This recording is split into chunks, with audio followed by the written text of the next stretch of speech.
These days, Noman Benatman lives a quiet life in London with his wife and children. But it wasn't long ago that he stood face to face with Osama bin Laden. He's insisting, to inflict the pain to his enemies.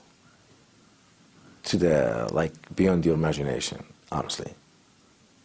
You can't miss it, when you talk with him. 1 year before 9/11, Benatman joined some 200 of his fellow terrorist leaders in Afghanistan.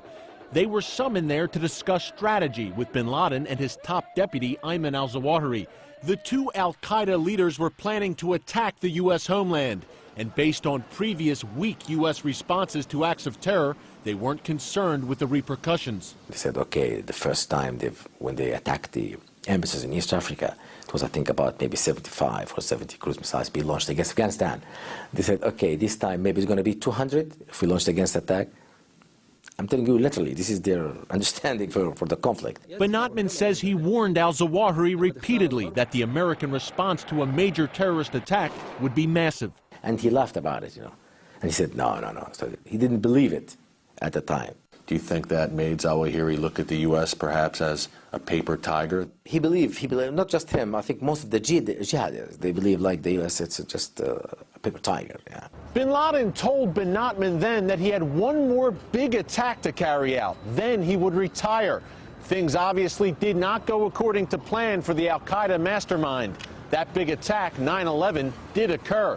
But the U.S. response was overwhelming, decimating much of al-Qaeda's senior leadership. And it was Noman Benatman, not bin Laden, who left jihad behind. Benatman had spent most of his adult life as an Islamic holy warrior, or mujahideen. If any Muslim appeared and he said, okay, there is no jihad in Islam whatsoever, please believe me, he's a liar. A pure liar. Yeah. People, they need to face it because it's a serious issue. Jihad, it's part of the Islam because it's something in the Quran. There is more than 40, I think, verses in the Quran mention jihad. Benatman left his native Libya for Afghanistan during the 1980s to fight against the Soviets. My first aim at the time, honestly, was just to be immortal, fighting the enemy for Islam. And that was the main aim. He returned home and became a commander in the Libyan Islamic Fighting Group, or LIFG.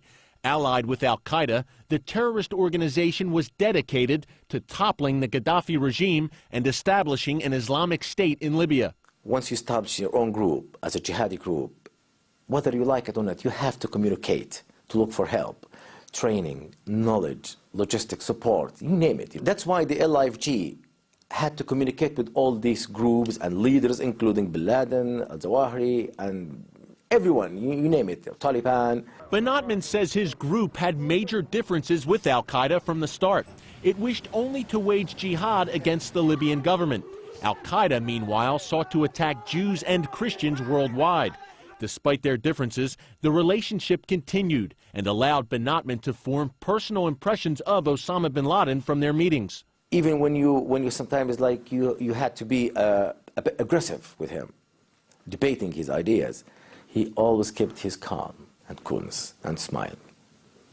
I'm telling you from my personal point of view, my experience with him. That calm exterior masked a sadistic mindset. He's always happy about everything happened, and how big any operation or how it's been described by the media, the Western media, it always making him proud.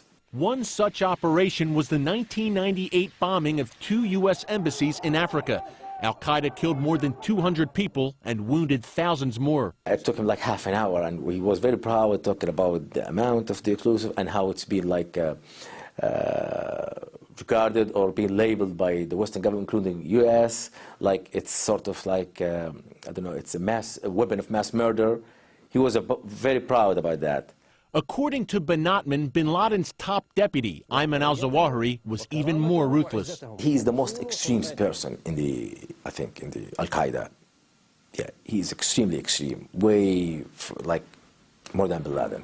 The word or the concept civilians, it doesn't exist in al-Zawahiri mentality or ideology. That's why Benatman decided to write a personal letter to al-Zawahiri in 2007, slamming the terrorist leader for targeting innocent civilians and calling on al-Qaeda to cease all operations against the West and in Muslim countries. The letter was widely publicized in the Islamic world. Soon after, Benotman and LIFG officially cut all ties with al-Qaeda. They even released a book condemning the killing of civilians and pledging not to use violence to overthrow ruling regimes like Gaddafi's. But their support of what they call defensive jihad is far less appealing to Western ears. Every single country, it's our Muslim nation or Muslim country, they still have the right to defend themselves against their occupiers. And they've mentioned Afghanistan and Iraq. They said while there's occupation there, we believe these people, they have the right to launch their own jihad. It's all part of the contradiction that is Noman Benotman. He appears to endorse jihad in certain cases, yet no longer engages in it himself.